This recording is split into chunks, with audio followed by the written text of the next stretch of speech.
let's see if we are live. Excellent. We are live on YouTube. Please do not swear, Jennifer Bell. I won't, I promise. So I will have a drink though. Yeah. Oh, yes. That's what I want you guys to do, because we are toasting to the recent successes of Jennifer Bell, Wonderscape, Crooked Sixpence, all of that, because all of them. all Agents of the Wild as well. Jennifer Bell is, I mean, do you want to introduce yourself? Sorry, I feel like I'm getting carried away introducing you. Yeah, I'm an author. I only write children's books.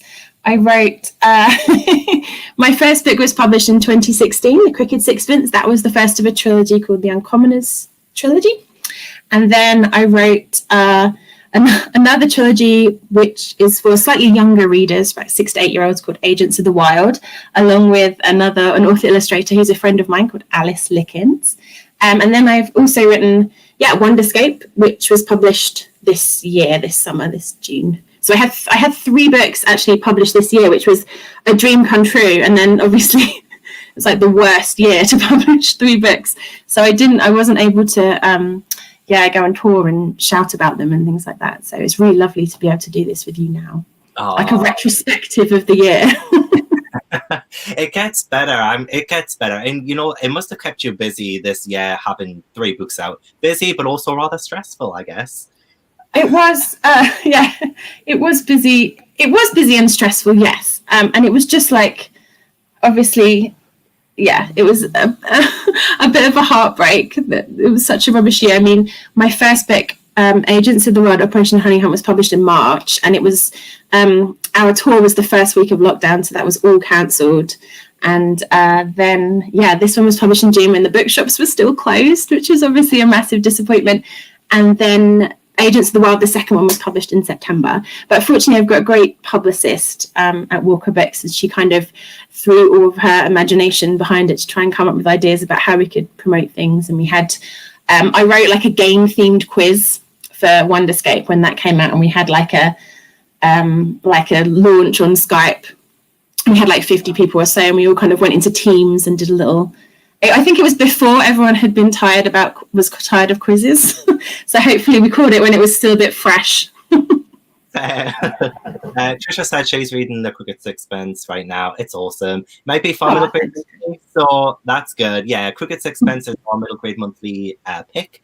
We did want to use Wonderscape, but I'd already did it for I believe it's on Book of the Month, and a lot of people have read it for that. So I wanted me and Jade wanted something that was going to be a bit more obscure, but also something that was a lot more accessible for a lot of people who might not be able to get a book on such short notice because it's been out for a little while. So it's nice to have the backlist sometimes. So so while people are tuning in and getting in, I thought we would do some this or that. So Jennifer Bell has absolutely no idea what these this or that questions are. It's not going to be too horrible or anything.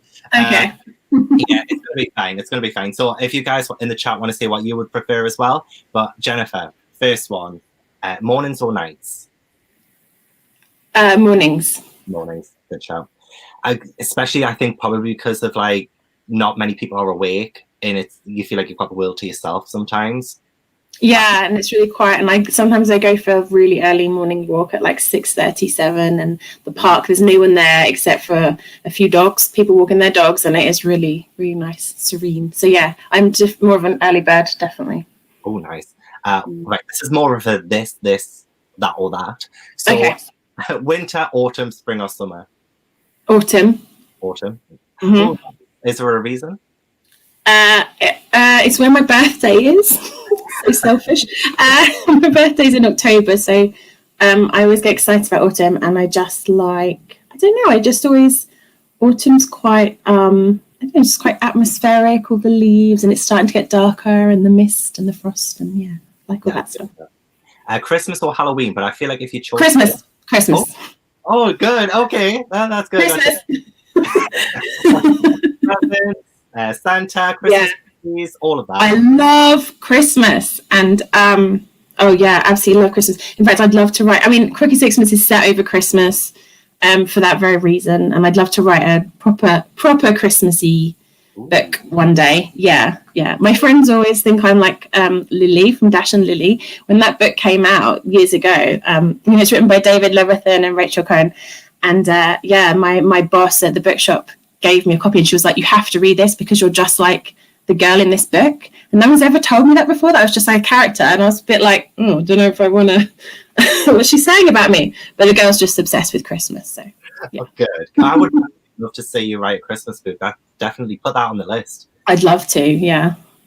Coffee or tea or hot chocolate? Coffee. Good. Yeah, black coffee. Ooh. Yeah, and I drink a lot. Do you not like gingerbread lattes or any kind of festive drink? Oh, see, all of that is really, really nice and tempting, and all the cream and the sweetness, lovely. But that's more like a dessert. Like I would really like that, but I'd have that like as a dessert. Whereas in terms of like slugging it all day long, it's black coffee. Yeah, that's what I bought with my first paycheck from being an author, a coffee machine. That's amazing. That's exactly what I would do. Do you prefer physical books or ebooks? Physical books. I'm an old traditionalist because I worked in a bookshop for so long, obviously. I love that. I love breaking the spine and throwing them in your bag and, bending them over together. I understand that people like to keep certain things pristine, but I just love the physical feel of them. And I love all that stuff. Fair. Do you prefer Disney or Pixar? Disney. Ooh, I love Pixar, don't get me wrong, and some of them are genius. Like WALL-E is incredible, like no dialogue for like 40 minutes. It's just amazing, beautifully written. But Disney, I like all the really old Disney, like the Silly Symphonies, the really early animation, and I think they have they've just had such a huge impact on the visual arts. So I'm definitely more of a Disney fan. I did a whole marathon of all of the Disney films, like from Snow White all the way up to like present day. So I watched all of like the wartime era, like shorts. And there was like Melody Time and things like that. They were like so well produced, and like when you think of the context of them as well, just incredible. Would you movies or TV shows? That's really hard. Movie. I've got a degree in film, so I'm a big film nut. So I love movies. I love going to the cinema more than anything, which is why this year's been so hard not going. But TV shows have changed so much, like in my lifetime, and they are incredible now. And I probably at the moment I'm definitely watching more TV shows than movies, but my heart is movies, definitely. Yeah. I feel like. I don't know, because sometimes like when books are adapted, I love a TV show. Sorry, I had a phone call there. I love a TV show that adapts a book and they can go through all of the source material with justice. So I haven't watched the new season of His Dark Materials yet. I don't know if you've been watching it. Oh gosh, it's my dad. Stop. He never rings. This is strange. Daddy issues, what can I say? So like I feel like with the new Percy Jackson one coming next year on Disney Plus as well, like that's gonna be fun. I'm excited about that. And they're doing the Red Pyramid series, aren't they, as well? The Egyptian God series as well, which will be because the movies were, I mean, you said unfortunate is the nicest thing you can say. I mean, yeah. But I'm really looking forward to. I'm really looking forward to the TV series massively. Yeah, hugely. Yeah. Same. Would you prefer a holiday abroad or a UK getaway? Right now, a holiday abroad, because obviously we've had this year. We haven't been able to travel, and I had a holiday to Disney World, which I've been planning for ages and saving up for ages in May, and obviously I had to cancel the whole thing, and I was literally devastated. And like I know lots of people have had far worse things happen to them during lockdown, but it didn't make the fact that I was devastated. I was still just as devastated. And so abroad definitely, preferably Disney World. What about you? Well, I saw. Okay, don't hate me. I have been at Disney World, but I would absolutely love to go again. Because of all they always update the attractions, and I would absolutely love to see. Oh, there's some new things that they've added to Epcot, I think, and I just want to meet Elsa again. So I met Elsa, and she's like my favorite Disney like character ever. And I met her just like in Olaf as well, and I was like so emotional when I met Olaf. I just want to be the favorite characters again. That's all I want to do. You know, I know they're not real, but at the same time, it just like it felt real. You know, Yeah. I love Frozen so much. I know I shouldn't, but I kind of do. Especially the like first and second one. I think both of them are brilliant. And the Olaf's Frozen Adventure Christmas movie as well. I haven't seen that. Is that worth a watch? Oh my gosh, I watch it every Christmas now. Literally. Oh, that's so sweet. Okay, I'll watch it. It's not even Christmas. I'll watch it. I'll watch it whilst I'm wrapping some presents. You should. You should. It's short enough, and it's got some really catchy songs in it as well. Okay. Yeah. Oh yeah. Sorry guys about the phone call. It's my dad. Like I don't know what he wants. If he ever wants anything, it's I don't know. It's my dad. I totally love that the coffee machine for first order paycheck. I feel like coffee is probably Thanks, Marcus. I feel like coffee as well is like something that an author is required to have if they want to try and get through a draft. I don't know if that's like the case, but yeah, I feel like that. Well, it is the case. It is the case for me. I can't speak for anyone else, but I'm definitely drinking a lot more coffee at the moment. I say I bought a coffee machine. It broke the other day, but I managed to like get it replaced. I'm clumsy. And I have bought like so many syrups for it now because I do love a bit hazelnut and so splash of hazelnut in there. But if it's during the day, if I want to get work done like editing, I just have a stone cold cappuccino or something like that, with an extra shot. I like you. It's like a barista extraordinaire. I wish that, because then it worked like at Waterstones. I could have went behind the cafe and been like, guys, I'm just gonna make myself a cappuccino for my break, just like and then just get in and out with it. So I do want to let people know as well that if we're not going to be talking about spoilers today as well, so don't worry if nobody's read the books yet or anything, so it's all good. But I'd love to like chat about like the icebreakers kind of thing, but like I'd love to chat to you about book selling and the questions that you had as well, because like I feel like they're so fun. So if we're like going to them, but firstly, because you are very well read, do you have like any favorite books that you've read this year so far that you could like recommend the viewers? What have I read this year so far? I've read things maybe that weren't necessarily new this year that I was catching up on. So I read Six of Crows by Lee Bardugo, which I had never read before, which I thought was fantastic. And I read Pride of the Orange Tree by Samantha Shannon, which was just incredible, like the world building, and it was just, you really could get lost in it. It was really absorbing and really huge, so it lasted for ages. So you kind of like, you didn't have that feeling of like, oh no, I'm going to finish this tomorrow. You were just like, no, I can keep on going. It's got more to give. So that was really good fun. And I'm about 3/4 of the way through The Invisible Life of Addie LaRue. Yeah. Which I'm really enjoying, but I had to stop because I started writing and I didn't want Addie's voice in my head. But I was really enjoying that. If you've read it, I kind of like left it on a bit. It was the point that I stopped reading was left on a bit of a cliffhanger, so I'm really desperate to get back in and finish it.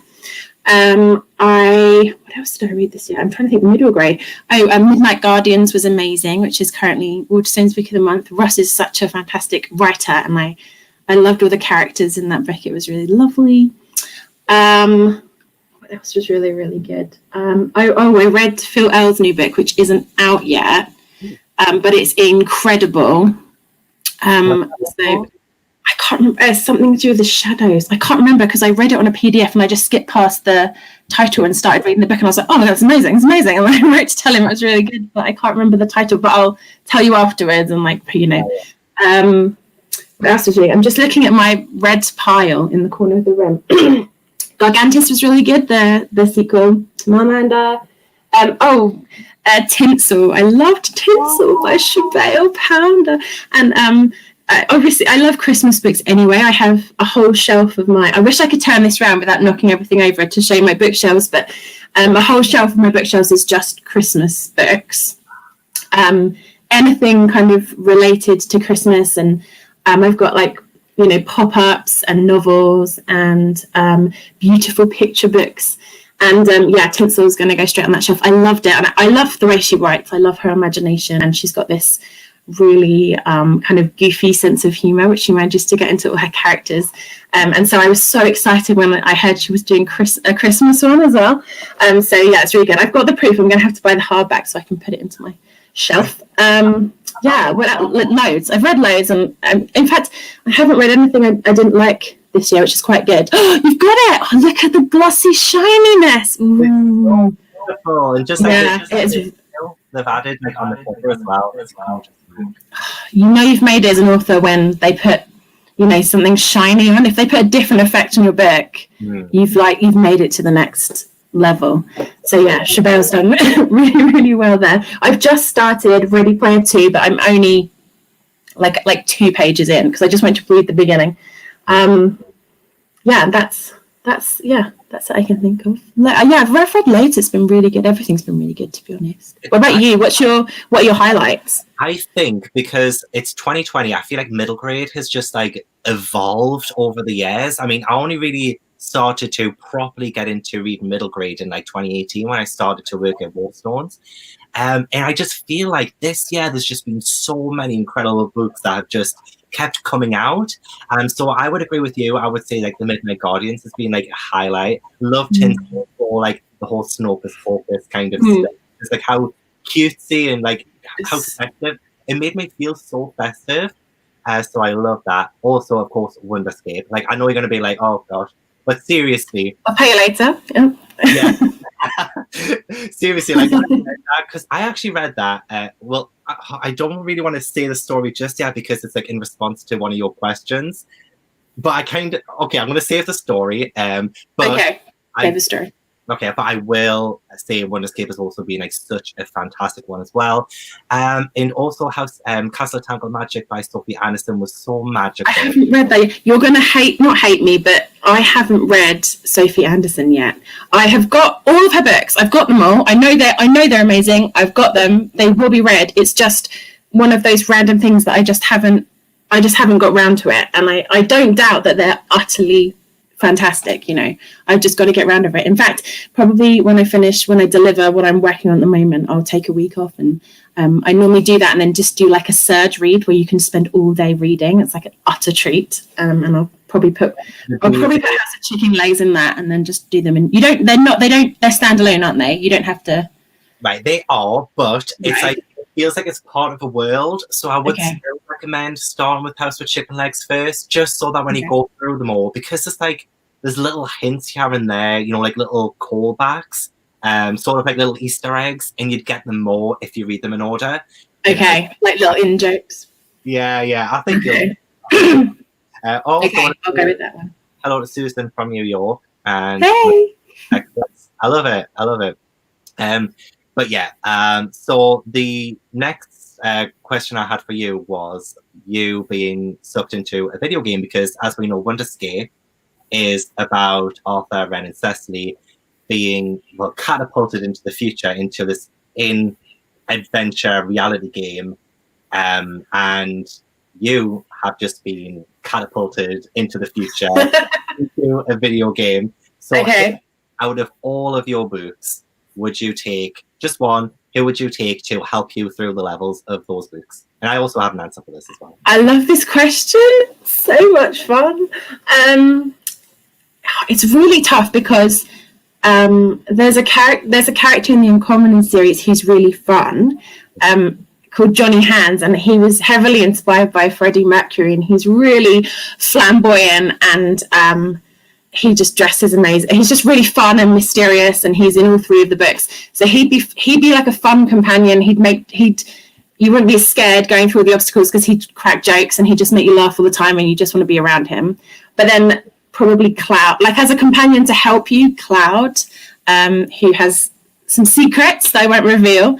He's a little dog in Wonderscape, so probably him. Maybe from Agents of the Wild, maybe the commander of Spears is this turkey who's just like really he's tough. He's got tattoos everywhere and carries like all his equipment around him and about, and he's a really tough tough turkey. He'd help me through the games, but probably Cloud.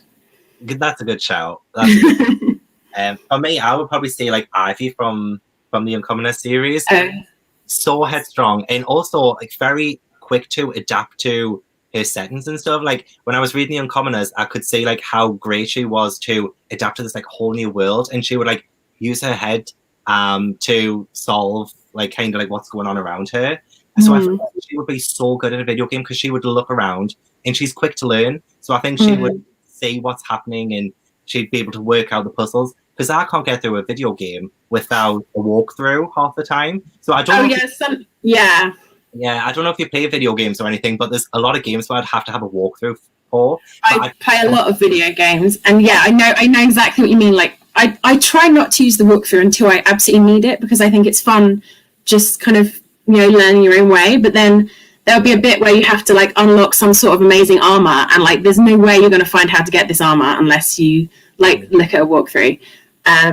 So I totally understand that. Yeah. So maybe Ivy could be your walkthrough as you were going through the game. Yeah, I'd be to walk through, and I feel like because I would have picked Arthur, but like I feel like I'm too much like Arthur, so like a little bit like I don't know, like we just probably wouldn't get the job done together. We would just be too similar, I think. But yeah, I love Ivy. I think she's fab.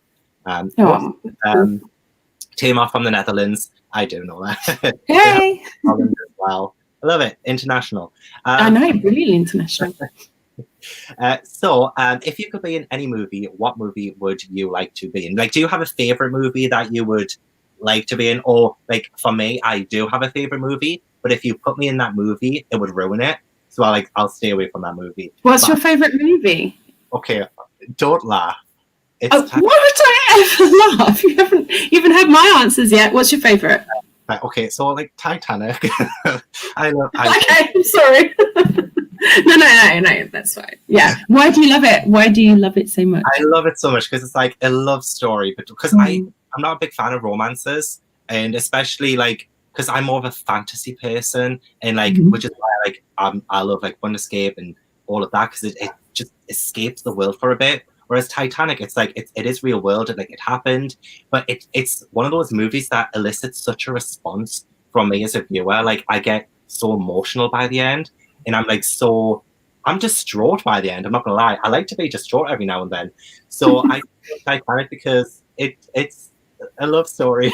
That's lovely. That's so sweet. It has the score is really amazing, and yeah, all the shots. I remember seeing it at the movies on the big, and at the big screen. It was really fantastic. You're not old enough to have seen it in the cinema. Come on. Oh, mate, I am very old. Well, we'll see. We'll find out. We'll find out later. Yeah, but I remember saying, no, I can appreciate it's very cinematic, isn't it? And very, and iconic. All those, there's so many scenes that are iconic, and Other than I totally appreciate that. Also, Jurassic World die. So no, not that one. I think my favorite movie. I've got like a few. I don't have like one. I've got like a few. I've got like when I first saw The Matrix at the cinema, that's what got me interested in movies, and what made me did it at university, and what made me want to make movies. And then I saw The Red Shoes by Powell and Pressburger, which is utterly stunning and just beautiful and mesmerizing, and I love that. But my favorite childhood movie was E.T., which I just adore, and I love that. It's so. I love movies that are from a child's perspective. So, like Spielberg shot it from like the height of a child, and you kind of you see that as you're going through. So I love E.T. But I think if I had to be in one, it wouldn't be any of those. It would be something like just really, really goofy and really fun, like Ghostbusters, or something where you could it was just an adventure. No, I totally get that. Like something that you would be able to have fun doing. Like, if it's like a really serious film, then probably not.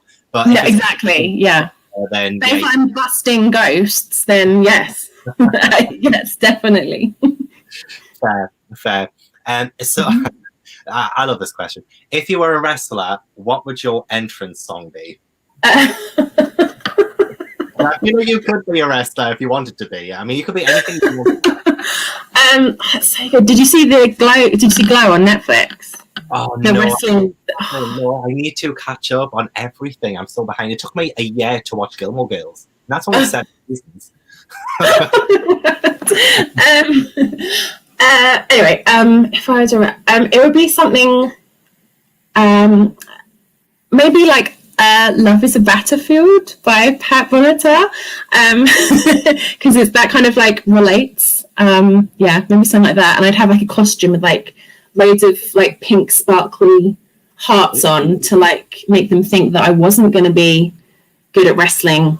I was going to be really gentle and really nice, but then I'd be a badass. So yeah, that's how I envision it. Yeah. Well, mine would be probably like Anaconda by Nicki Minaj. Nice. So like my last question for like the icebreakers for you is what would you be like if you were a protagonist in a children's book? I'd be rubbish. I wouldn't be the main protagonist. I'd be like the side character. I definitely am not. I'm not particularly brave. I'm not particularly clever. I'm not particularly smart. In fact, I'm probably I'm just scared of a lot of things. I'd be like the trap spotter. If it was like an adventure group, I'd be like the person that's like, hold on, I think the floor's going to fall away from us here, or hold on, I think someone's going to chop out. So I'd be slightly useful, but I wouldn't be the person that takes the lead. I'd be slightly rubbish, and by the end of the book, you'd kind of be hoping that I'd got a bit braver. I think that's what my arc would be if I was a character. You would be everyone's favorite character, because I don't know about you, but when I'm reading the relatable one. if it's a character I can relate to, and it's usually the sidekick or like the side character who has less screen time or less page time than the main protagonist. Usually I'm the one who's like, because I'm the same as you. I think I would be the best friend, but like with like I would crack a lot of jokes every now and then just to lighten the mood. Yeah. I'd be that person. I wouldn't be serious, but yeah, I would. The supporting character. I would be the supporting character, exactly. So you actually had some fantastic questions. Actually, yes. To ask. Can I ask mine now? Yeah, yes. Please. Because we all can answer them. So my first one is, so I've written, with your Clark Kent spectacles on, you're a bookseller at Waterstones. What's the funniest thing a customer has asked you for or said to you, while you're in the bookshop? Do you have any anecdotes? Well, I mean, kind of, but like I don't know how appropriate it is on a live show. It kind of is. Well, do you have any ones that aren't rude? I've got plenty that are very rude, because my bookshop was on the edge of Soho, and let me tell you right now. Yeah. There's lots of, but any that aren't rude. Any that aren't rude. Not particularly. It's hard because like things that I look back on now I can laugh at, but at the time I was probably like really annoyed because there was like a lot of questions. I do get asked a lot of questions, and sometimes it would be something like to try and help somebody find something that they've seen. So whether it's a book with a blue cover, whether it's a book that it has a girl main character in it. Can you tell me what that book is? I can't. But do you know what? Though my funny anecdotes are more from when I worked at Greg's. So I don't know if you knew this, but I actually used to work at Greg's. You're such a legend. Wow, you're such a legend. I used to work at Woolworths. We have so much in common because my Greg's was next to my Woolworths. Anyway. Yeah. Oh, that's what a throwback. My more funny anecdotes are from Greg's. So you can talk about the funny anecdote. Go on, you give us a sausage roll anecdote. We're all waiting. Right. Well, I have so much respect for this. So an old man came into the shop and he was looking at all the sandwiches, and then he started to feel a bit faint and it looked like he was about to pass out. So I didn't go too close near him because I was behind the counter, but I was peeking over oh, are you okay there? Is everything fine? And he was like, yeah, fine. And then he collapsed to the floor. And I was like, oh my God, I quickly ran at the back and I was like, keep an eye on him. To the people who was there, keep an eye on him, I'll phone an ambulance. Phoned the ambulance, came down, and he was nowhere to be found. So I went to my friend, my colleague, and I went, what happened to him? Like, where's he gone? It was like, oh, he got up and he grabbed a couple of sandwiches and ran out the shop. He was a thief. He was a robber.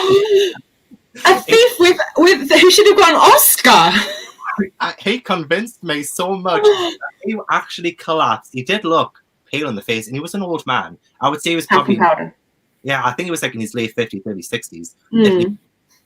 But he had collapsed, and he'd knocked over some like crisps in their little basket, and it was so dramatic. And my heart was in my stomach. I thought, if this is going to happen on one of my shifts, I want to get in so much trouble because I'd have to fill in like an accident report and everything. But like he turned out he just wanted some sandwiches for free, so he ran out with the sandwiches, and I'd already called the ambulance. I had to call back again, say false alarm. But I haven't worked in Waterstones that long that there has been a really funny moment. It's just been like a lot of really weird requests, and the one funny thing that I'll tell you after the live, because I feel like it's a little bit like it's too inappropriate. I We'll share the rude ones after the live. Yes. I had one where well, first of all, I had the kid that asked for children's books on taxidermy, and I was like, strangely enough, we don't have a section on taxidermy for kids. I pointed him up to we did have some in the adult section, something like that. But then the one that always sticks in my mind is a woman came in asking for books about dinosaurs for her little 7-year-old boy, and so I took her over to the non-fiction section in the children's department, and I showed her the dinosaur books and I recommended a few, and she looked through them and she said, these are great, but he doesn't really respond well to like illustrations. He really likes like, you know, photographic stuff. Have you got any, you know, ones with like photos of dinosaurs? And I was like, and it took me a second to realize what she was asking, and I was like, oh wait, hang on, I've just clocked on there. That's the thing, that's how long it took me to realize, because at the minute she said it in such a normal way, and I was like, oh right, yeah, and then I thought, wait, photos of dinosaurs. And I was like, we don't have any photos of dinosaurs, because you don't ever want to make them feel like an idiot, so you just have to be really like, we don't have any photos of dinosaurs. Do you mean more kind of photorealistic illustrations? And she was like, he really doesn't respond well to anything that's been drawn, you know. And I was just, and then in the end I just was like, natural history is on the second floor, maybe try there. and I went back to my colleagues, and I was just like, like another one. That was the funniest request. But then I had lots of moments where I was with people that I didn't realize were celebrities and said all kinds of wrong things to them. Like I was with this helping this couple once, this really well-dressed couple, perfect English. They spoke perfect English, no accent at all, but I could hear them when like talking to each other in a different language, and I'm not very good with languages, so I wasn't sure, you know, what it was. And the gentleman had a basket, and his wife was asking me for recommendations for Christmas presents for their grandchildren, and she kept filling up the basket, and it was getting to the top, and I made a joke saying I like an idiot, I just cracked a joke like, oh, do you want me to get you another basket, or, you know, maybe you don't, because then, you know, she can't put any more in, you know, it'll save you on your bill. And he kind of just looked at me like, anyway, so I left that. And then they asked about Enid Blyton. And I really don't like Enid Blyton's books. And this was before they were remastered. So they've got some quite poor, you know, insensitive stuff in there. So I kind of said, like, I wouldn't go near any of that. You know, she's awful. And they said, oh, but we've heard she's like a great English writer. And I dissuaded them anyway in strong terms. And then I noticed there was like these men around us with earpieces in, and I hadn't noticed them before, like just walking around. And then the couple disappeared upstairs to get some more books, and I just heard one of them say like, the Queen's gone upstairs, and I was like, Queen? What Queen? Anyway, I went over to my desk where my very knowledgeable colleague, who was the head of the film department and had about 10 degrees, and he just knew everything. And I was like, maybe I must be hearing it wrong, but like that obviously that couple have security with them, and I heard them say Queen, and he was just like, oh yeah, that's the King and Queen of Spain. And I was like, oh my God, I made a joke that he couldn't afford the books. Like, oh my God. I was like mortified. So there was that time. So silly. There was loads of, we had a lot of strange customers. Like I said, we were on the corner of Soho, so we were in the West End, so we had a lot of homeless, sadly homeless people come in. We had a lot of people that came in to look at the piranhas, because we had a tank of piranha fish in the children's department that I looked after. We had there was lots of incidents. I could talk for ages about all the things that happened. It was actually a really great, fun place to work, not just because of all the books. Oh, of course, yeah. It sounds like, I'm sure there would have been so many, like, for me, I'm terrible at remembering things. So, like, as soon as I finish a shift, I'm like out the door, and I can't remember like any funny moments. I'm sure there's going to be loads.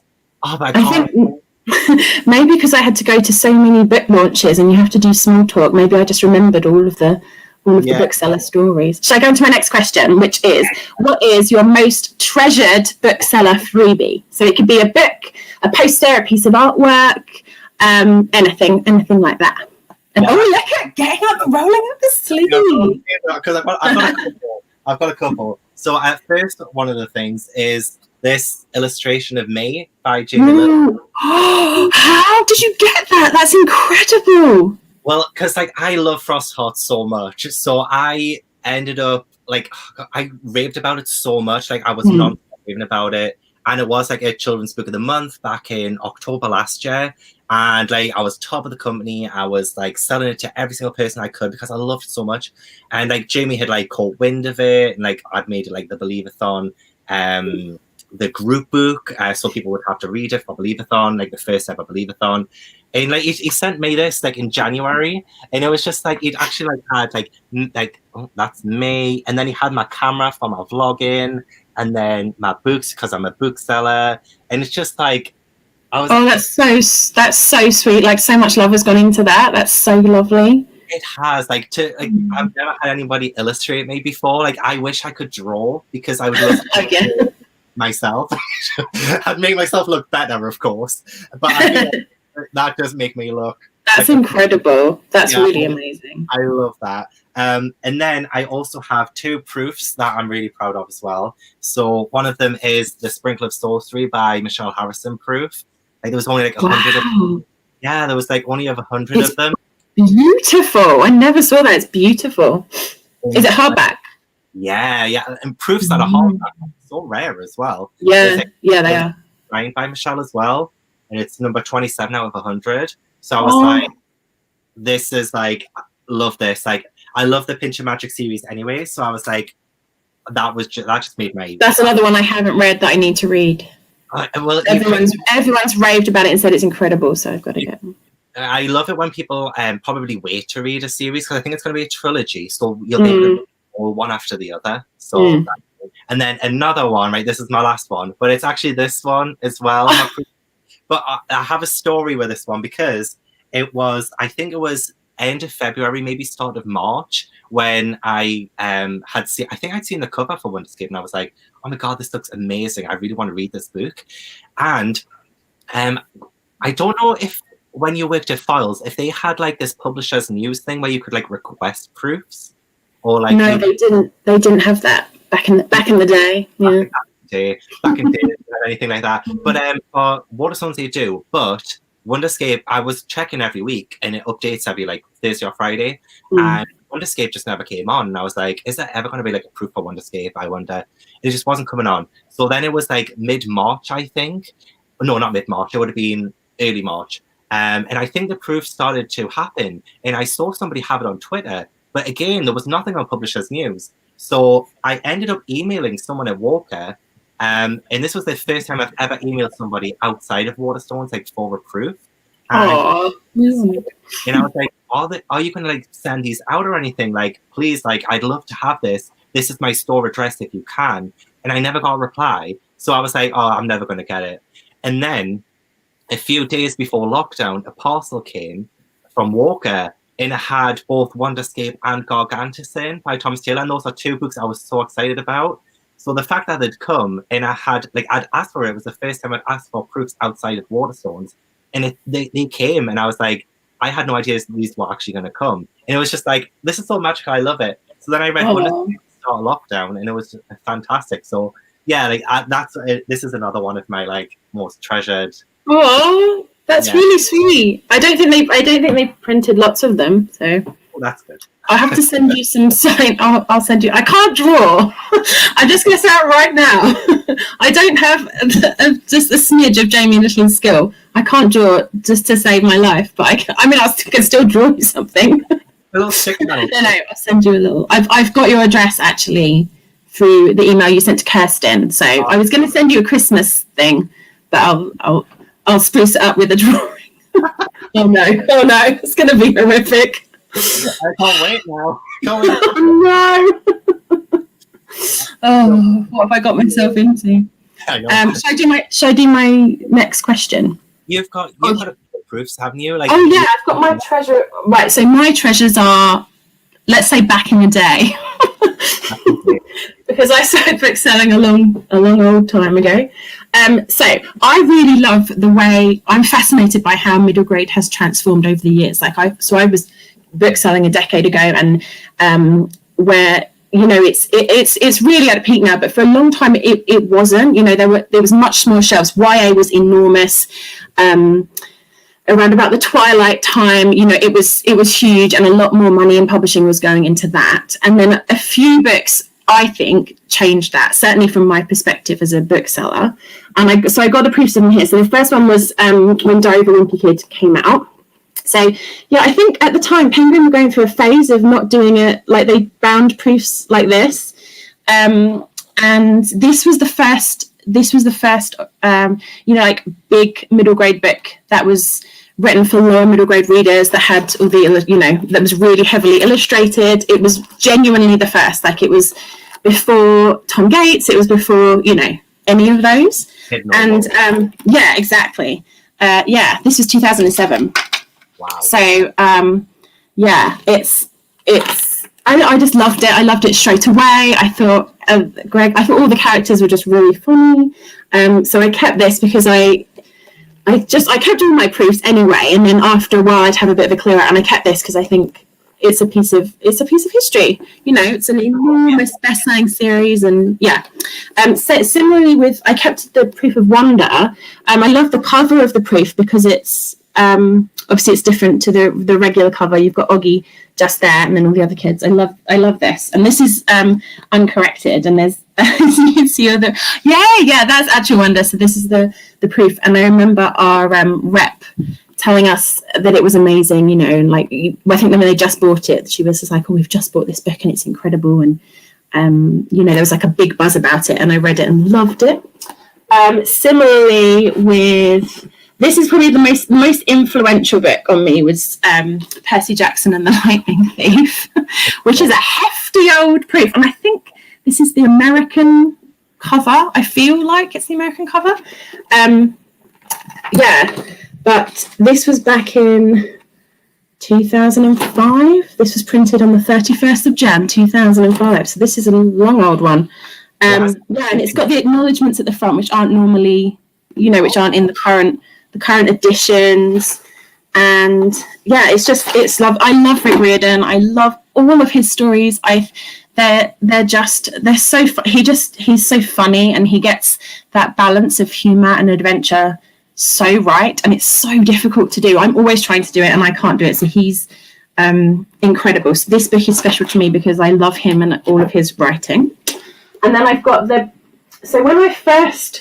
remember when I first read The Knife of Never Letting Go by Patrick Ness, and that was the first time I'd liked a YA book, because I wasn't really into YA. I was definitely more of a middle grade reader. And yeah, so I read Knife of Never Letting Go and loved it. And then Patrick Ness used to shop in my bookshop quite a lot and write in the cafe upstairs.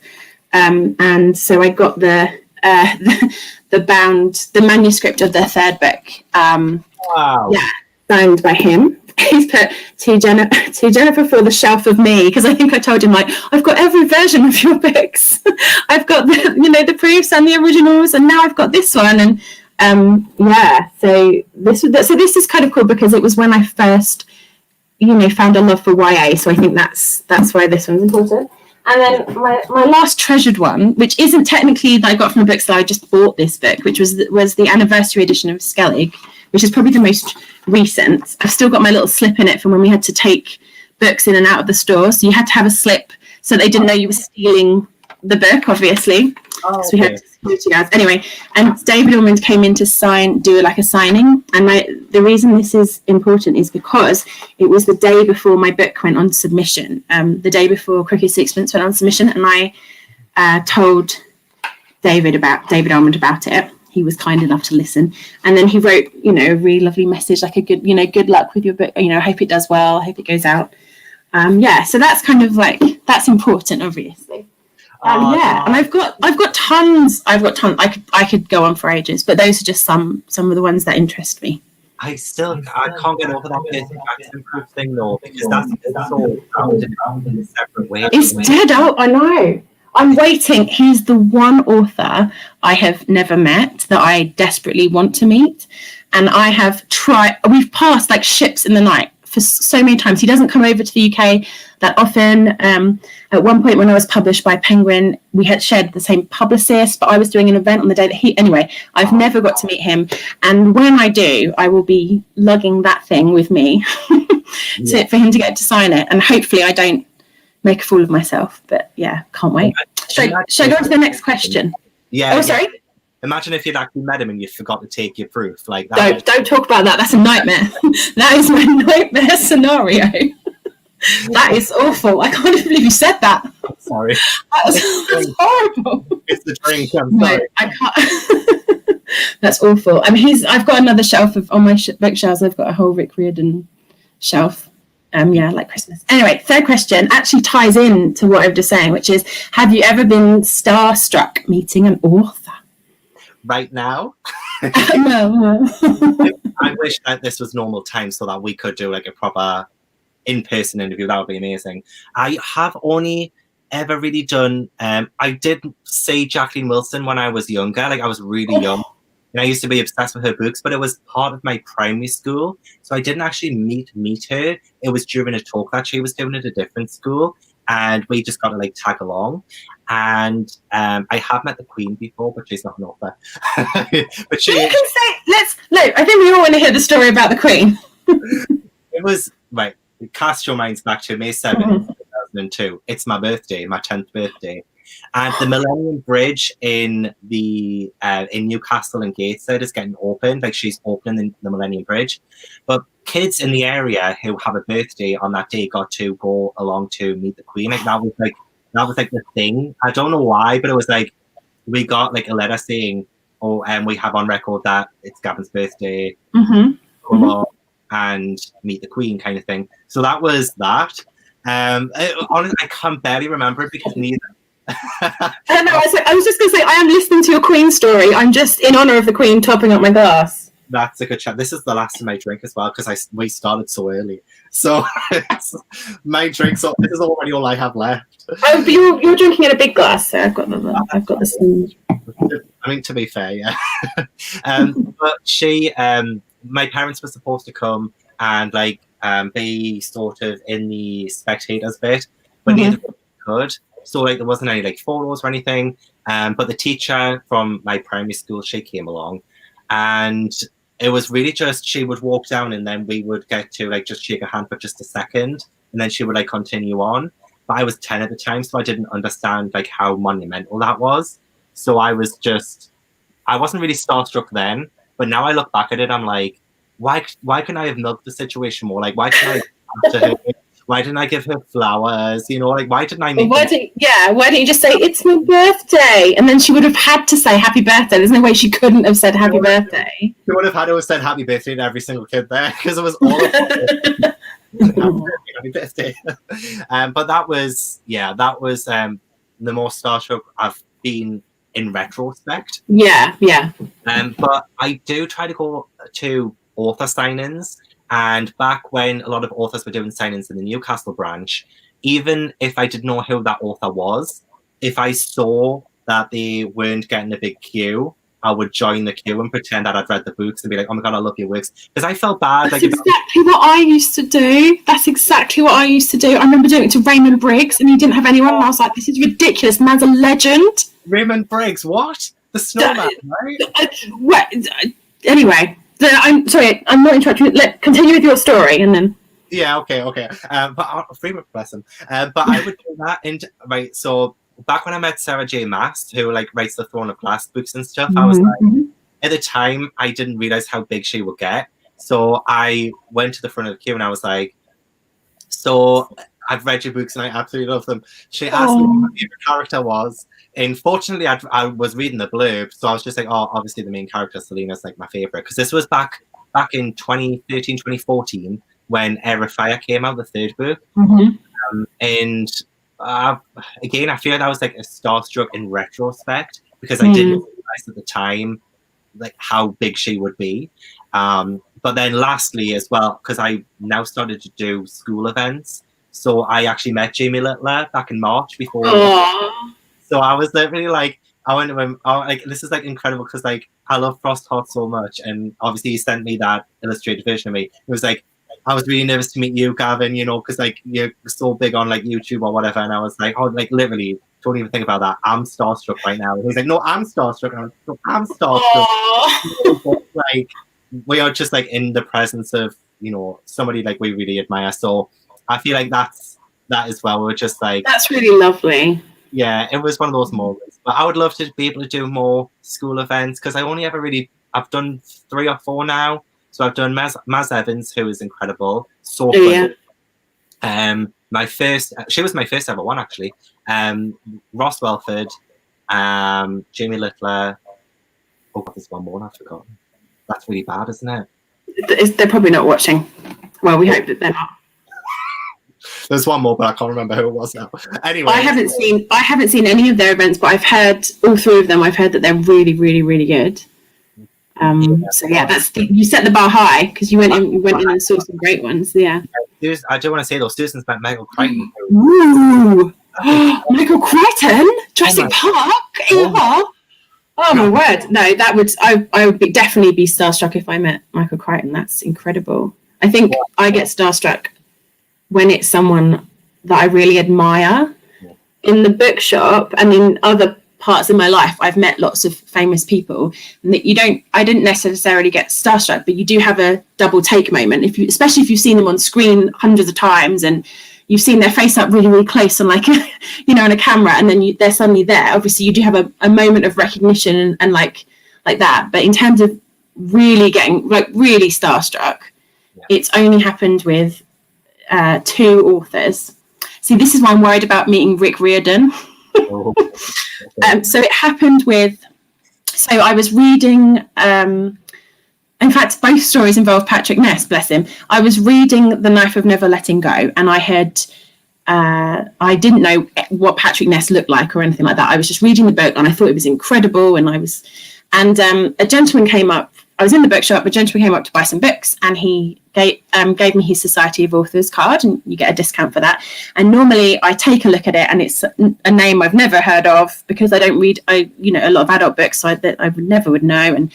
And but this time I looked at it and it said Patrick Ness, and I literally just said, and I meant to say, oh, I'm reading your book and I love your book, and I wish I'd been composed, but I just said, I love you. Like just straight away, I just said, I love you. And obviously he was really nice. He was obviously really nice about it. And he was like, oh, and then I think I just backtracked. And I was like, I'm reading a book right now. And it happened to be on the shelf behind me, which was like the staff shelf. So I got him to sign it. And then as bad luck would have it, at that very moment, the card machines went down in the store. Oh, no. So I had to start doing that. You know, you get that old machine. I don't know if you've ever done that, but you have the old machine where you have to put the card in and like swipe the thing over. Have you ever?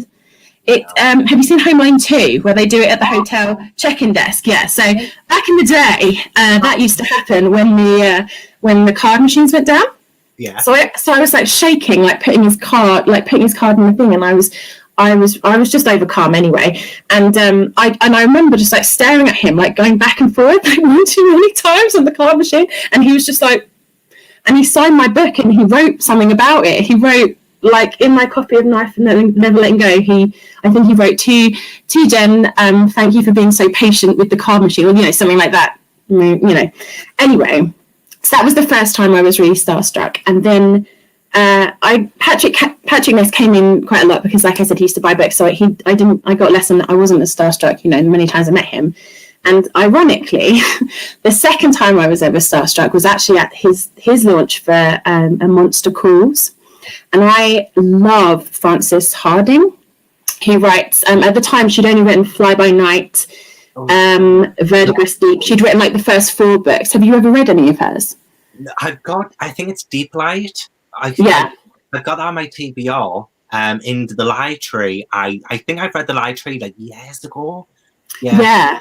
Lightree, I think, was her. I can't remember, but she won the Costa in the last 5 years, didn't she? Which I think was when she, really kind of got skyrocketed. But her debut novel was a middle grade book called Fly By Night, about a little girl called Mosca Mai, and like this homicidal goose who's like her best friend. And I remember reading it, and it was just her skill with writing is just out of this world. Like, not in years and years of training could I ever write anything that good. Like, she does metaphors that are so mind-blowing. They literally like throw you out the book, and you have to just take a moment to be like, I cannot believe she wrote that. Like, anyway, so I think she's amazing.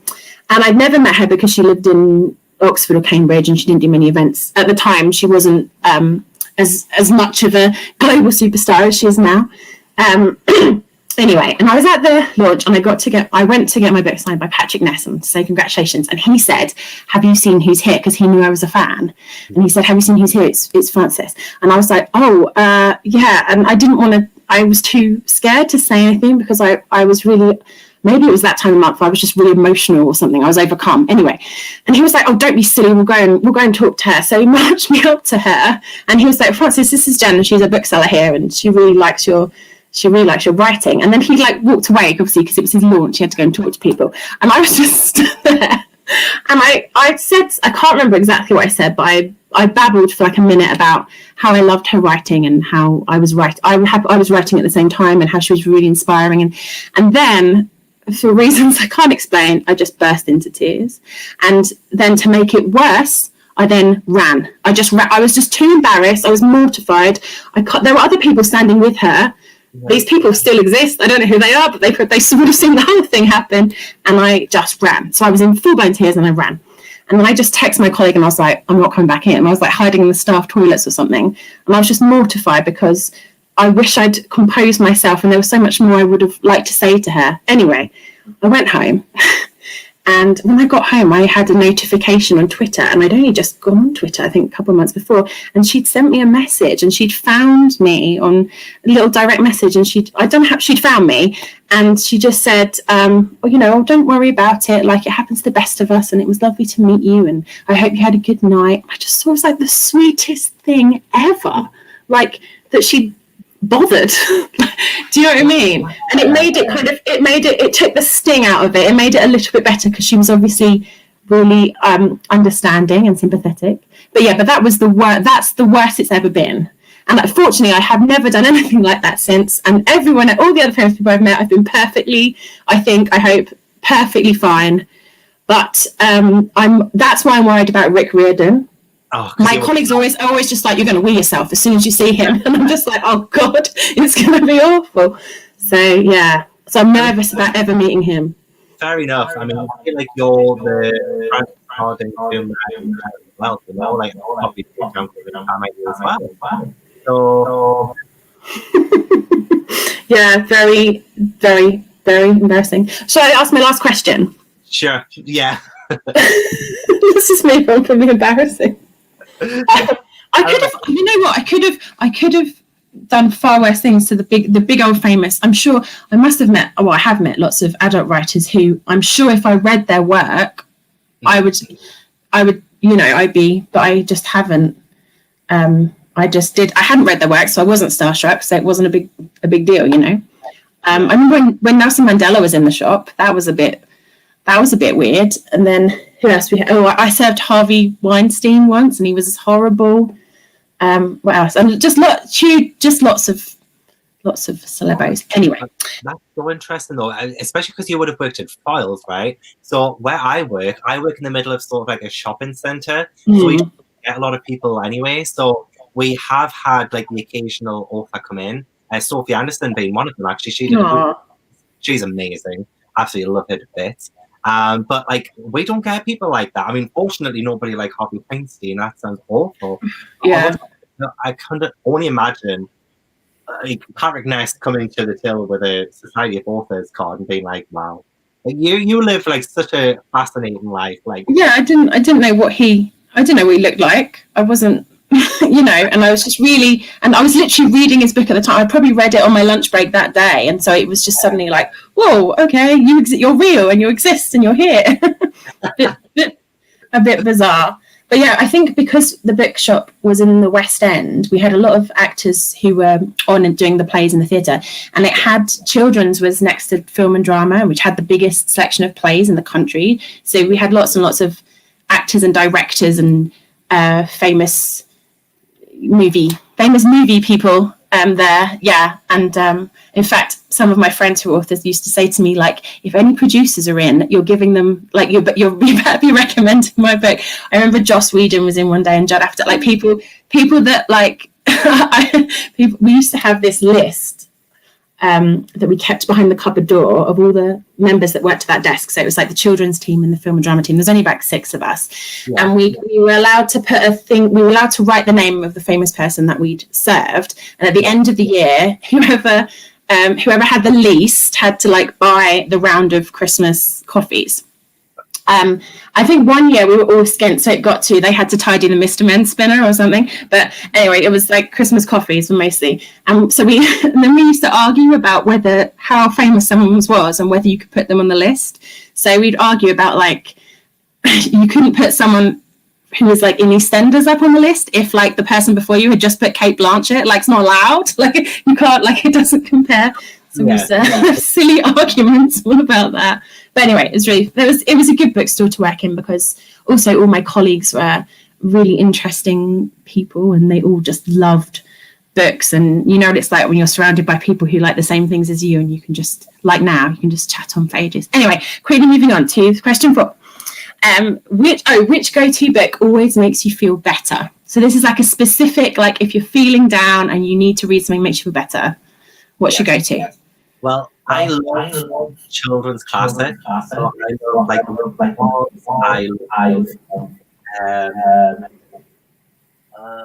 I'm sure I have it on the shelf somewhere.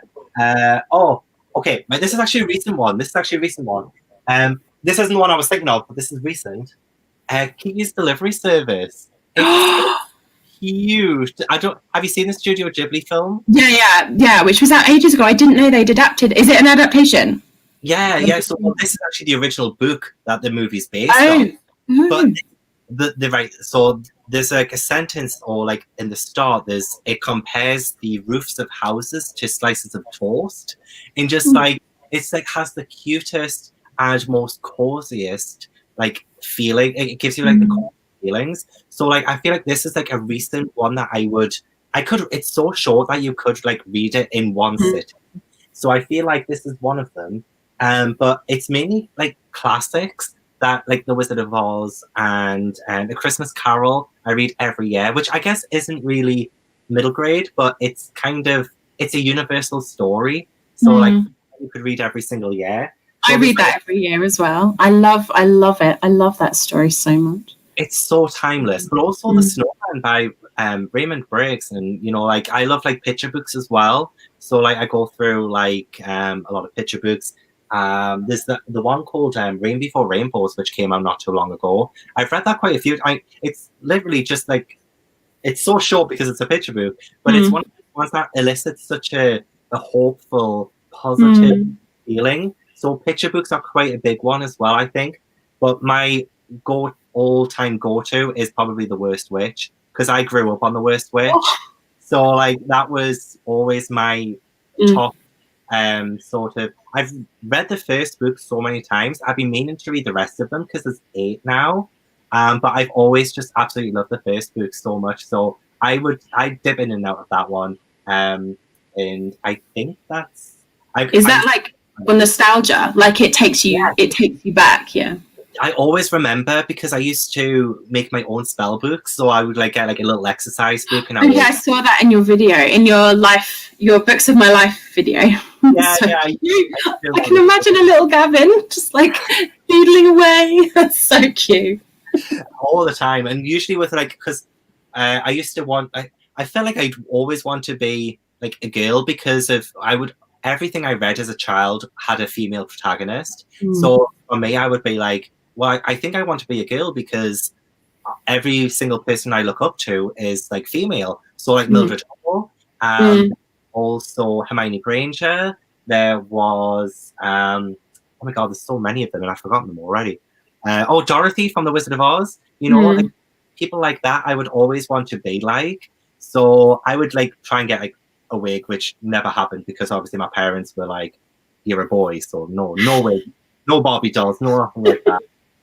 Also Ariel from The Little Mermaid I really wanted to be like.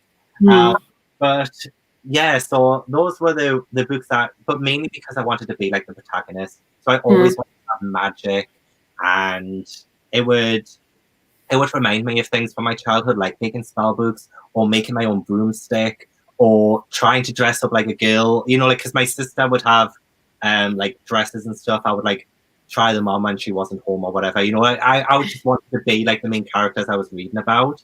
So yeah, I mean, I've never said that story before in my life. So that's adorable, and that's so sweet, and also it makes sense now why you do so many amazing like fancy dress on your channel. That makes total sense that you would look up to the characters the heroes that you're reading about in the books that you're reading. That's actually adorable.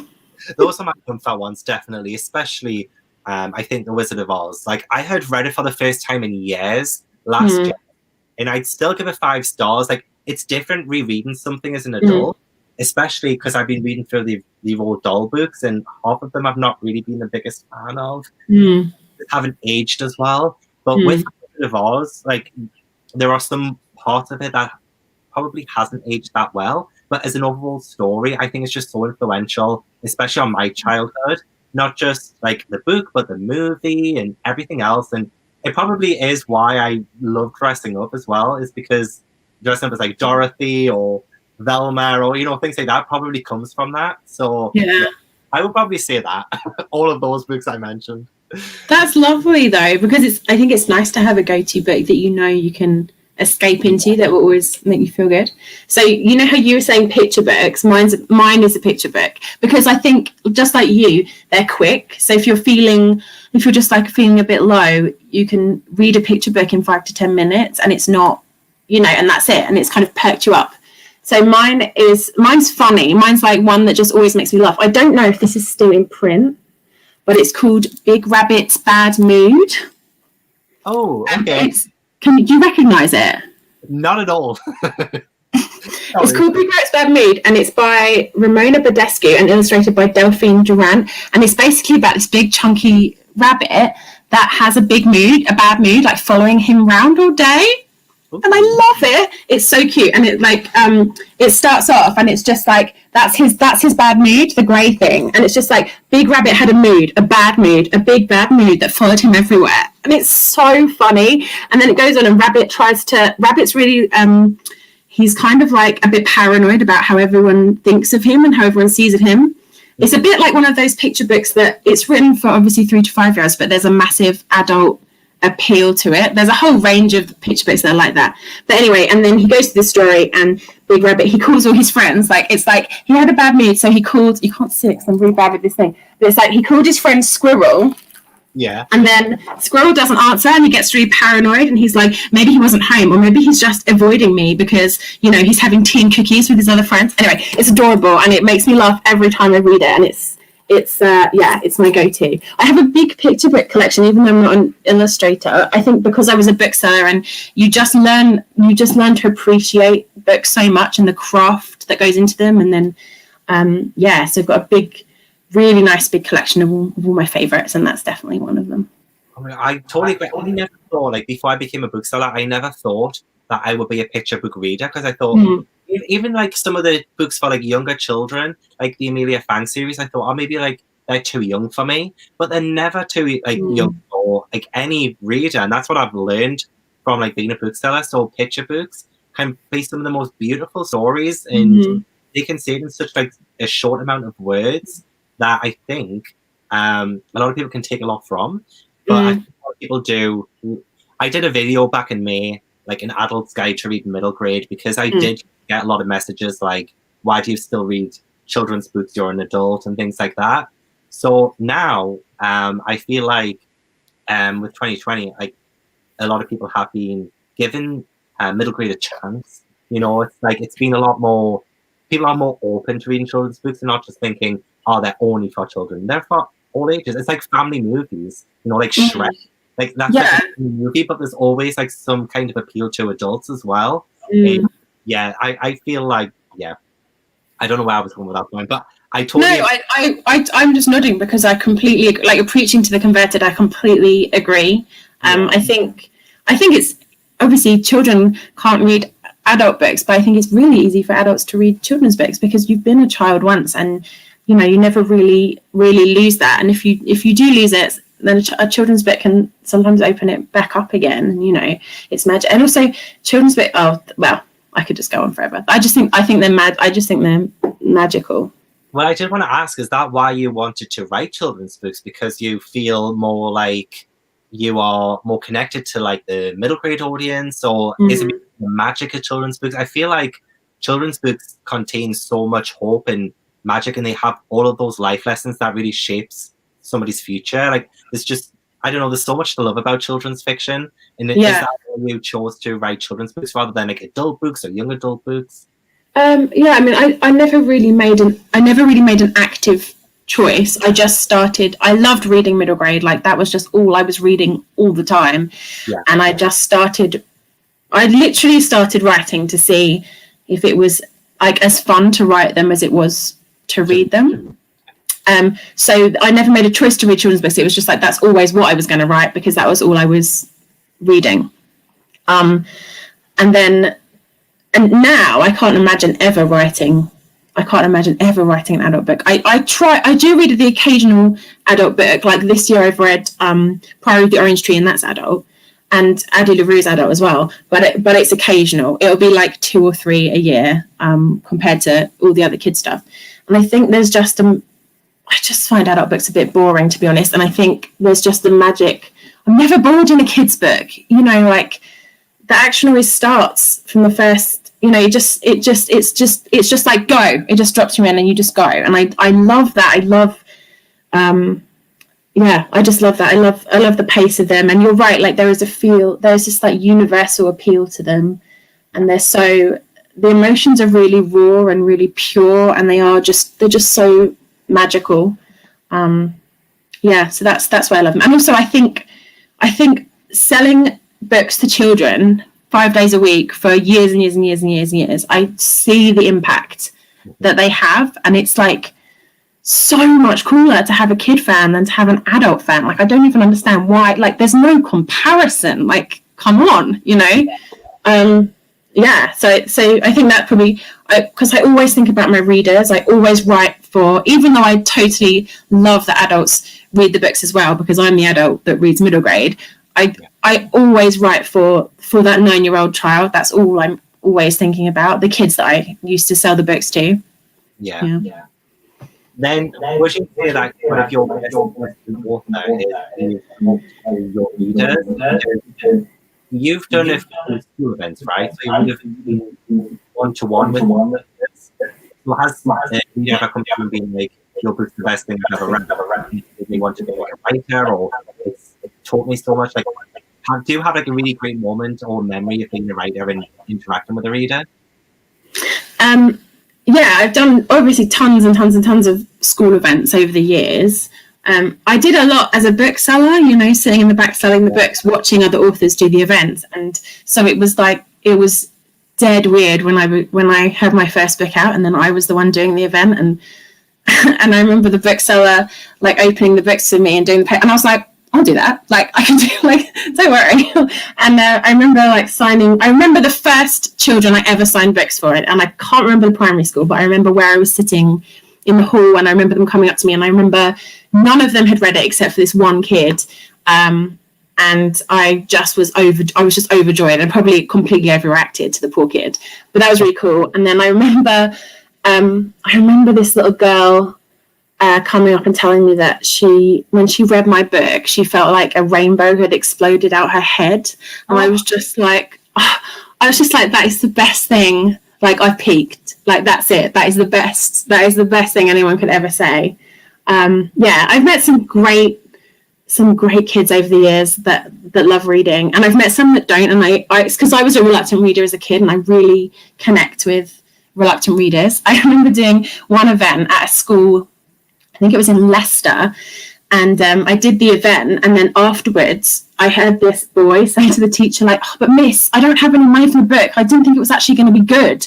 Like, oh, miss, I don't have it. Like, I didn't think it was going to be good, but it's actually really good. So now it's so sweet when you can kind of, you know, convert a kid to being like, these are actually cool. Like, books are cool. So yeah, you know, so I like all of those moments where I've spoken to a reluctant reader and kind of maybe given them a different perspective. Yeah. Just I mean, there have been times. I remember doing a tour once, and it was during a heat wave, and like it was, the poor kids were like trapped in the school hall with their little water bottles, like so hot. We were all packed at the front, and I was at the front, like really, really sweaty after just giving this presentation. And I remember one girl being like, "Can I hug you? Can I hug you?" And I was just like, "You do not want to hug me right now." It was just like, it's going to be, you know. So I remember, I remember walking across the school playground and being mobbed by the kids, like the teacher being like, "Oh, we'll just cut across here from one classroom to the other where you're doing some workshops," and just being mobbed, and like this whole group of kids, just like the whole playground running around me. And you just feel like it's so weird. But when I was a kid, I did look up to authors like that. They are like, it's like Krista Cow always says that you have to be like a superhero, even though you're just doing a job, you know, like to the young kids that you are. Yeah, being an author has this kind of like glitz to it, doesn't it? And that you kind of have to live up to their expectations. Well, the area I live in, we never ever got author like visits. So I can only, well, we did go to see Jackie Wilson, but that was at another school. But my school was never a place where we could get authors to come along. So I can only imagine like how incredible it is for like children to see like an author come into their school and be like, you know, like it just sounds incredible, and like especially for the kids who are reading, and it's I love that. I can't believe we're like spoken for so long already. I do want to ask some like questions about Wonderscape as well, before like we like wrap up or anything. Like I love Wonderscape so much, so I really want to ask you questions about Wonderscape if that's okay.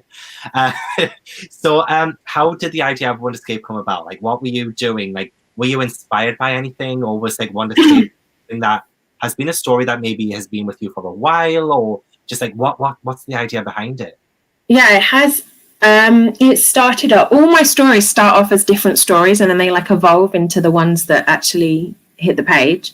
Yeah. I had an idea. I remember I was shelving at the New Branch Bookstore. It was like 2015. So so it was like 5 years ago, and I'd been reading a non-fiction book about Leonardo da Vinci and Michelangelo and their famous rivalry. And I had this idea about a game that was played throughout time between famous people, and about two kids in the modern day who somehow got tangled up in it. So it was kind of like a national treasure type secrets throughout time, scattered throughout time, and the kids had to so that was kind of what it started off as. And then I did tons of research on I was gaming loads as well, and so I thought, hang on, why don't I, instead of it being a game throughout time, why don't I put them into the future and then they're in a game? And then I was like, but I want the famous people in it too. And then so that's how it all came about. And then I just read a ton of biographies and research to find out who I wanted to put in it, and then the story kind of shaped itself from there. What games do you like to play? Are you like a PlayStation person? Are you a PC gamer? I'm a PlayStation girl. Kids always ask this at events. They're like, Miss, are you PlayStation or Xbox? And like, whatever answer I say, I feel like they'd be disappointed. It's like saying who you support as in the football team. And I'm always like, PlayStation, and then like the kids that have Xbox are just like, oh, miss. Do you know what I mean? Yeah, I've got a PlayStation 4. And I love playing game. Like gaming is like reading where you can just escape. Like that's it. You don't have to think. Like if you're really stressed out or you've had a rubbish day, like you can game and it's just you don't think about anything else. It just takes you. It's got that negative capability. It takes you out of everything. So so I love all of that stuff. At the moment I'm just finishing Horizon Zero Dawn. I really like games that have girl main characters. I didn't think I did. Like I've played loads that have boys, but for some reason recently I've played some with girls and I've really like responded to them a bit more. So I'm finishing Horizon Zero Dawn at the moment. And I just bought the new in the Black Friday sale today. The only thing I bought was the new Marvel game, which I've had mixed reviews about it, but I thought it was a good price, and I thought I'll give it a go. And that's got a girl main character as well. Is that the Avengers one? Yeah. Right, okay. So I literally just bought it as well because it was like £30 or something. So I was like, it was on the PlayStation store for like £30. I bought it as the actual like one from Argos, I think, like the physical one from Argos. Yeah, but I thought it was worth it. I was kind of looking out for it. I thought if I can get it for under 30, then it's worth it because it's quite new, isn't it? So, well, in considering most games now are like £50 to like £70 or something, like deluxe editions.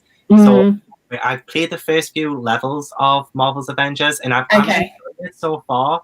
Okay. So, yeah. So you might, and I've heard mixed things as well, but it does depend. And I'm the same. Like with female protagonists, I love the Tomb Raider games, and I love playing Croft. So I totally get that. One exception to that is Kingdom Hearts. I love like Sora. Like Sora's like the main character. He's a boy, but like I love going into like the Disney worlds and stuff. So I'm a PlayStation as well, but I love Kingdom Hearts. That's like my favorite game. I haven't played any of them, and it's a bit like Sophie Anderson, where it's like I know I will 100%. I just haven't got round to it. My friend the other day recommended the Studio Ghibli games, which I've never played, but she said they're amazing as well. Yeah. I was going to say, I think the ones I can't remember what they're called, but is it Ni no Kuni? Because I've got I think Tamar as well said Nintendo. Ni no Kuni. Oh yeah. I've got that on the Nintendo Switch. So I go between Nintendo Switch and PlayStation every now and then. I love games. I was thinking of doing a gaming channel called How to Play Your Gavin, but was just because, as I told you before, I hate being bored and like on the go. So that's just too much. But I'd love to do that as well. Maybe you could do that. You should do it. You should try it. We've just got balance. We've got to get the right balance. Yeah, you should be on there as well. Oh yeah, 100%. Sign me up. Without any spoilers, what's your favourite level from Wonderscape? My favourite level. I got mine. Oh, that's actually really hard. I think my favorite level to write was the second level that they go into. I'm trying to think about any spoilers. I think it's because the research that I didn't know anything about that. It's themed around a historical character. I didn't know anything about them at first. I kind of came across them, and then I did lots of research, and the research was really fun. And I loved building the level and building the world. And then the challenge that the children face in that level was really fun to write, because I obviously I had to imagine I was doing it with them, and it was just really scary and terrifying. And I remember like being breathless at my desk, writing it, being like, and so that's my favorite, I think. Yeah. And also the hero is she's really, really cool. Yeah. That's when you know it's good though, I think, as a writer, if you're kind of responding, especially physically responding to your own words. Yes. And mine would be, without any spoilers, but the castle and like. Oh yeah. Yeah. I and the whole Gothic. Yeah, you know what I mean. Have you read the third Uncommoners book? I don't expect you to, by the way. So it doesn't matter. But if you've read that, you haven't read that. Yeah. I read all of them this week in preparation for Middle Grade Monthly. Whoa. I'm sorry. What speed are you reading? It's crazy. it's like I've read now like 204 books this year. Like that. That's so inspiring. That's really amazing. When you start writing, when you write your middle grade and you're editing it, you're just going to edit it in like a day. You're just going to be like flying through it. You're going to put the rest of us to shame. It takes us months. I'll edit it, I'll send it, and then they'll send it back like all of this is rubbish. Start again. Like that's what it's going to be. I'll just have rushed through it probably. But no, I love reading middle grade so much that I can go through it quite quickly. My goal, because I'm terrible for starting a series and not seeing it through, so my goal now is to make sure that if I start a series, I see it through, whether it's like within that month, or I make a conscious effort to do it in the next couple of months after that. That is definitely something I need to stop doing, is starting a series and not seeing it through. So yeah, I love anything to do with the comic and stuff. So I especially love that part of Wonderscape as well. So I'll ask 2 more questions. I'll let you go, because it's been like an hour and a half. I'm so sorry. What? No, we can talk. I've talked to you for ages. Don't worry about it. I'm not going to work after this. No. Well, that's all right then. So, because I can always have you back on as well, especially when the next book comes out. Did you do anything? I know this year was a bit weird with like lockdown and stuff, but when Wonderscape came out, you said you did a Skype thing as well. Did you do anything to like celebrate the release? I know halfway through June, bookshops did like kind of reopen, so like we could start recommending like Wonderscape in store. But obviously weird because some people didn't really want to come into branches just yet. So it's still early after lockdown. But I mean, I still think it did fantastic. But like, did you do anything else to like celebrate the release? I sounds really sad, but I didn't. It was like a real anticlimax. I was working on another project which had a really tight deadline, and I was really sad because Crooked Sixpence was a book of the month as well, and I'd got to tour around the country and meet tons of booksellers and do lots of events. And you know, probably if the year had been a normal year, I probably would have met you on a tour. We would have gone to Newcastle and you know, me and my publicist were like, we're going to do an amazing launch in like a gaming cafe, and there's a really cool one in it would have been in London because I'm London based, but I would have elbowed you an invite, and there's this really cool like gaming bar in Peckham where they have tons of old arcade machines. It's really, really cool. So we had all these big ideas at the beginning of the year, and then they obviously fell flat on their face. So I actually didn't do anything. The book was out, I think it's 3rd of June it was published, and my mum's birthday is the 4th and my sister's birthday is the 6th. So I kind of like raised a toast to them on their birthdays, and we didn't really do anything. Like June's always their month, and so I didn't really do anything for Wonderscape. But we had this quiz. We had like the online gaming quiz. And I wrote lots of tricky little questions. I'll send you them actually, see if you can get them. Yes, please. Oh my gosh, please do. And I also didn't realize there's actually a game for Wonderscape on the website as well. So and that was quite fun too. I got the rules, of course. That was really, really cool when the publisher said they were going to do that. I think because they had to cancel everything else, they had the budget to do something else, so they tried the game. I thought it was really, really, really cool. So yeah, it's so cool. It's now you've seen all of that because the next book is coming out in like 2022, right? Legendarium. Yeah, that comes out 2022. I'm so sad. Why is it taking so long? Because my publisher didn't know we didn't know if anyone would like this book. I guess that's what it was. So my deal was 2 books, and I'd always planned to write a sequel, and I kind of knew what I would write in my head.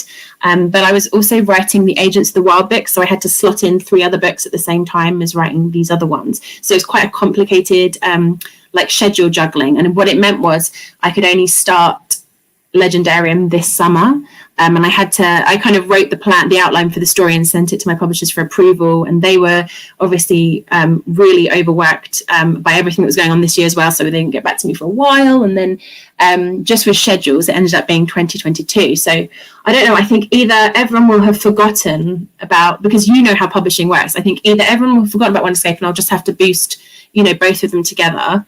Or it might be nice to have a break, to not have the sequel out directly. You just don't know, really, I guess. Just a different strategy, because normally they come out so quickly. Yeah. But yeah, and that's what happened with the Uncommoners series. So they came out quite close-ish together. They came out 2016, 2017, 2018, like in June every year. I was writing those back to back while still working at the bookshop. It's quite tight deadlines and working on things like that. Well, it usually does take a little bit of time. Like Frozen 2 came out, 6 years after? I love how you're comparing writing a book to an incredible animation which has a whole team of people working on it. It's I love things that that's why I really appreciate picture books and movies. I love things that have been really crafted by an enormous team of super talented people. And books, to an extent, it's not really, I just write the story, but someone has produced the whole thing and edited it and done the cover. And I just appreciate there's so much craft in it. That's why, in video games as well, even though you do have to pay when they're first out, it does feel like a lot of money, £50 to £70, but actually the amount that of time and talent that's got into it is probably really worth it. Yeah, which is why I love buying I love buying video games directly and things, but for books I love buying directly from Waterstones or independent bookshops rather than the A word, So it's always helpful. They who shall not be named.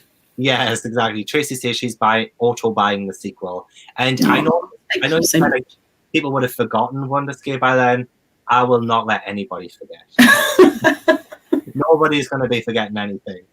So, probably when I give you this drawing, it will just haunt you forever, and you'll never be able to forget it. I'll literally never forget. I'll go to bed, go to sleep at night. I'll think about this drawing. No, I'm so excited. I'm literally so excited for whatever you write next. I know you also have Agents of the Wild, and you're bringing those books out as well. I've just gone through your Commoner series, so I will get through Agents of the Wild as well. In Wonderscape and Legendarium and anything else. I've got a few. The final Agents of the Wild, Operation Sand Whiskers, is out next year. And I'm writing a YA with a friend of mine who's an author, and I'm also working on a new middle grade series, which is more magic than science fiction, which I guess this is kind of a science fiction, which is more magic, which I'm really, really excited about. I can't wait till that. But no publication dates yet for any of that stuff. Haven't finished it yet. Just knowing that they're coming, and of course. The YA is really exciting because it's all about influencers. It's set in the near future, and it's about influencers. There is a booktuber in the story, actually. One of the main characters. It's about it's set in the near future where influencers are using a device called a transparent, which is like a little cuff that you wear on your ear, and it shows whether you're being deceitful or not. And the influencers that go transparent in their videos have a lot more followers and a lot more power and influence. And and it's a murder mystery set with that as the background. Yeah. Oh, that's so cool. Oh my gosh. As I said, usually I don't typically read books for younger, but I feel like I could still read them and still really enjoy them, and I can't wait. I'm gonna end up getting them all as soon as my bookshop reopens. They're gonna be the first books I buy. Asking, are your books translated yet, or? It depends which language. Uncommoners series is translated into about 16 different languages. Wonderscape, I think, is about 6 or 7. So it depends. Agents is 3 or 4. It just depends what language. So maybe is the answer. I know Tamar's from the Netherlands. I don't. Uncommoners might be in Dutch, but I don't think any of the others are. What about audiobooks? Do you have them in audiobook form? Yeah, Uncommoners is in audiobook. The first two that are in audio, and Agents, all of the Agents of the Wilds are in audio, but no one's done an audio of Wonderscape yet. So, you know, anyone, you're a good actor, Gavin. I've seen your work. Maybe read it. I can just go straight into it. I feel like I probably could end up doing like the audiobook version for it. I'll do the first line, see what you think. Okay. It was early morning. Serious, man, this is serious. It was early morning and Arthur was already running late for school when the gnomes exploded. It's good. Your accent gives it a nice, mysterious twang. I say with my accent, I have to keep asking people, like, can you understand me? Like, can you actually, because my accent, sometimes I speak too fast, and because it's Geordie, like, kind of my accent. I feel like a lot of people don't understand what I'm saying half the time, which is fine because I'm from the north, so I get that. I totally get that. But yeah, David Tennant will be good. That would be awesome. Oh yeah, that would be amazing. Yeah, I mean, most people would be amazing. Most professional actors, I'm sure, would do a fantastic job. But yeah, that would be dizzy heights of hopes and expectations. I'm gonna petition for me. Excellent. I can't wait to see the results of that. Me and you will have signed it. Oh, I know, you know the full cast audiobooks when they have like a full cast of actors to do these. Yeah. We could do that for Wonderscape. I can do Arthur. You can do Ren and Cecily. Like it's yeah, exactly. I can put on two different voices. I'm sure that's fine. Yeah. You are a bit of an Arthur. You are definitely a bit of an Arthur. Yeah, I if I did a character quiz, I feel like I would come out as an Arthur, to be fair. So if anybody has any questions, do let us know. I did fly through quite a lot of those there because I was just having too much fun talking about all the strange stuff. So there actually was a question that I think a lot of people would love to know as well as your writing routine. Like, if you have anything that you do as a writer, like, do you wake up early? Do you have your coffee to begin with? Do you like have a Word document or a typewriter from back in day? Like, what do you do? Back in the day. She's dead old. She'll have a typewriter. No, I get up early. I get up at 6. Wow. When it's at the moment it's obviously really dark, and I make a coffee immediately. Before anything else, and then I get ready, and I'm at at the moment I'm on a tight deadline for Legendarium, so at the moment I'm pulling much longer hours, and I'm working 7 days a week, and I'm probably at my desk at 6, and then I'll probably write with a few coffee breaks, like solidly until maybe 1 o'clock, and then I'll like maybe do something else, do some admin or something for a bit, and then I'll write again till dinner, and then I'll have an evening session at the moment. So you're my evening session of writing at the moment. It's just a lot of just because I've got a lot on. I've got to deliver the manuscript end of Feb, so I've got to kind of get cracking, and it's like 75,000 words long, and I've only written 15, so I've got to get it done. It's not I feel like you would be able to fly through it absolutely fine. I remember talking to Anna James when I was doing the interview with her a few months. Yeah, it'll be a few months back now, back in September. And I think she had to get a draft done by the end of November, and she hadn't started yet. And this was the end of September. So I feel like you could do this. No, I think she possibly just writes a lot quicker than I do. I don't have any of that. I wouldn't say I'm a natural writer. Do you know what I mean? I don't have any of these natural skills. I have to write a sentence and then rewrite it like 10 times until it's okay and then move on. So I think I just take a lot. I have to polish things and, go over and over and over. Yeah, I totally get that. Is there anything at all you can tell us about Legendarium? I can tell you. Yeah, so the protagonists, it's got the same protagonists as Wonderscape, so Arthur, Ren, Cecily, and Cloud. And the book opens in Ren's back garden, and she's having a barbecue. Arthur and Ren are having a hot dog eating contest, and they're with Cloud, and something happens to them while they're in the back garden. And they return to the future, but it's a different year to when they were last there.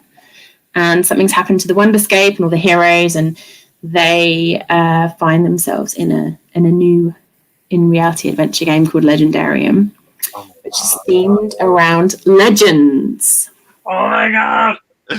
Honestly, it sounds so. If you read them proof copies to anybody, oh, don't worry, you'll be top of the list.